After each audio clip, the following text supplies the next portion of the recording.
தெய்வம் நீ என்று உணர் யூடியூப் சேனல் உங்களை அன்புடன் வரவேற்கிறது.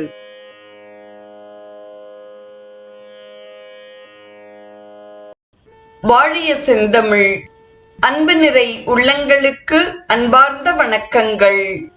வாழ்ந்து காட்டிய வள்ளல்கள் வரிசையில் சுவாமி சிவானந்தரின் வாழ்க்கை வரலாற்றை தொடர்ந்து பாலகிருஷ்ண மேனன் என்ற இளைஞன் சுவாமி சிவானந்தரை சந்தித்த பிறகு எங்கனம் மனம் மாறி சுவாமி சின்மயானந்தா ஆனார் என்பது குறித்து நாம் சிந்தித்துக் கொண்டிருக்கிறோம்.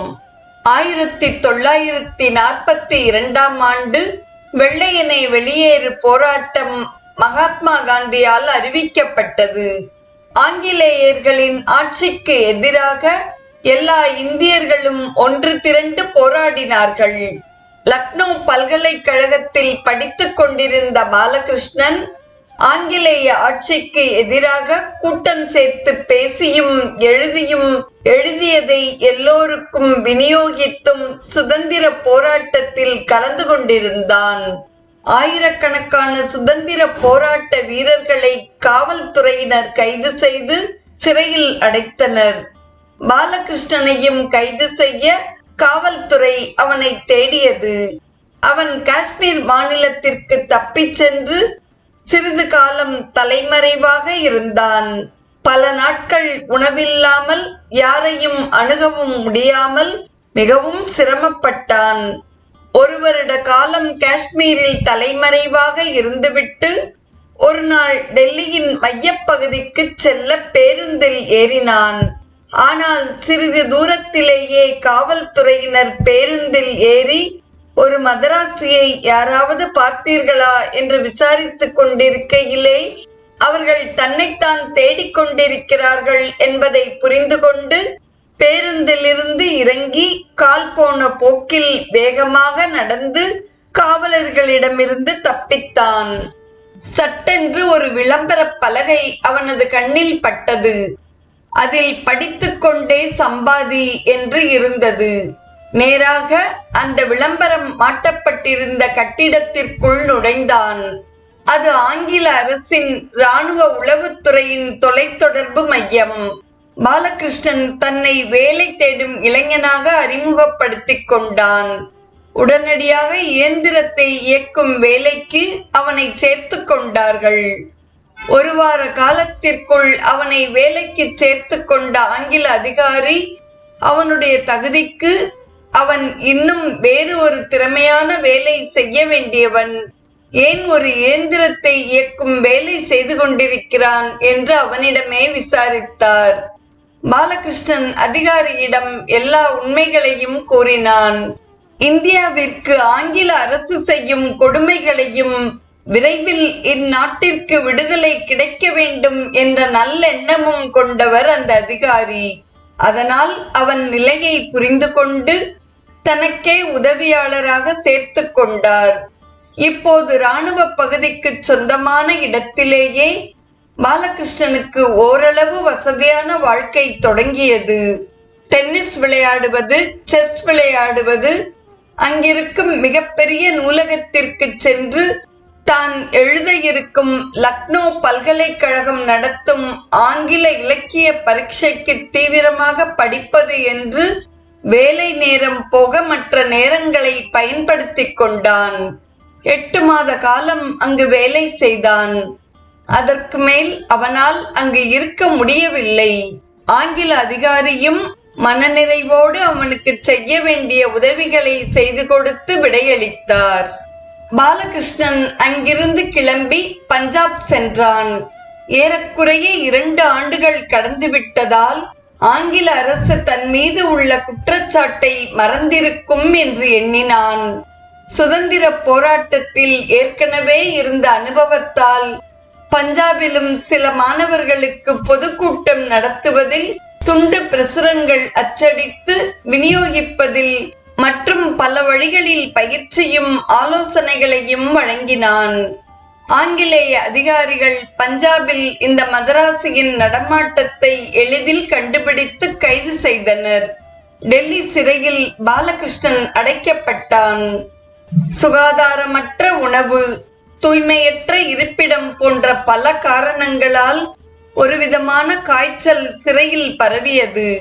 அதற்கு டைபஸ் ஃபீவர் என்று பெயர். இதனால் சிறையில் நூற்றுக்கணக்கானோர் இறந்து கொண்டிருந்தார்கள். இனிமேலும் சிறையில் மரணம் ஏற்பட்டால் ஆபத்து என்று கருதிய ஆங்கிலேய அதிகாரிகள் கொடூரமான வழியை கையாண்டனர். பாலகிருஷ்ணனுக்கும் அந்த காய்ச்சல் வந்தது.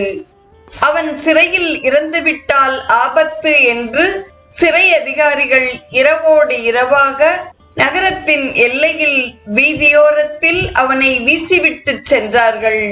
ஆம், இதுதான் ஆங்கிலேயர்கள் கையாண்ட கொடூரமான வழி.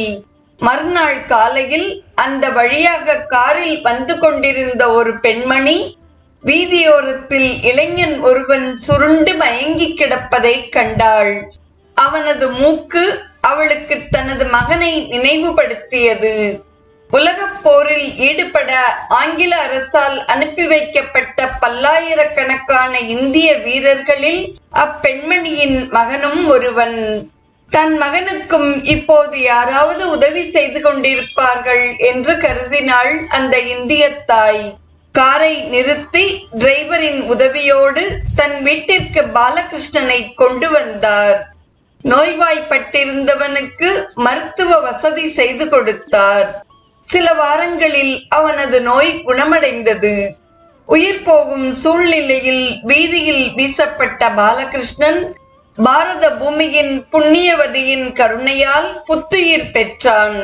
வாரங்கள் சில கழிந்தன.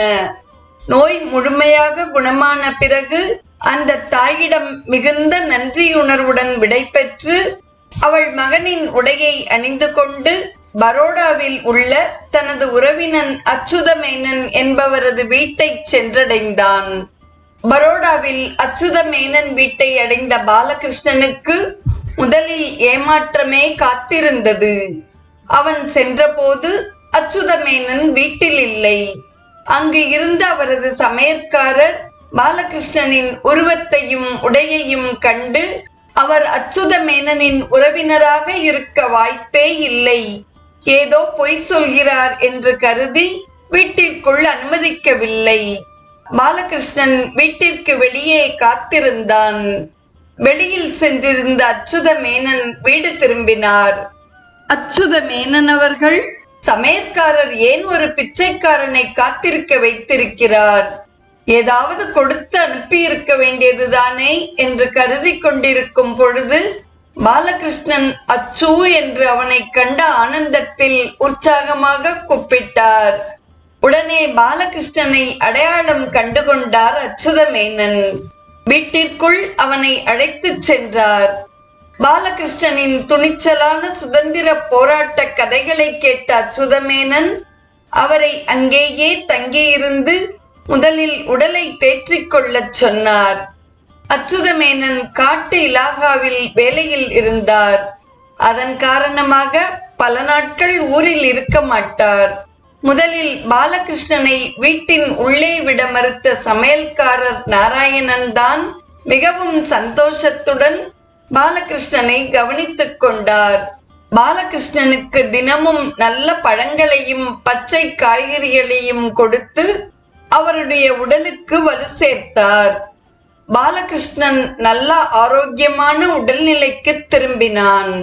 இதன் பிறகு நடந்தது என்ன என்பதை நாம் நாளைய நிகழ்வில் தொடர்ந்து சிந்திப்போம். இன்றைய நிகழ்வை கேட்டு பயனுற்ற அத்துணை நல்ல உள்ளங்களுக்கும் நெஞ்சார்ந்த நன்றி.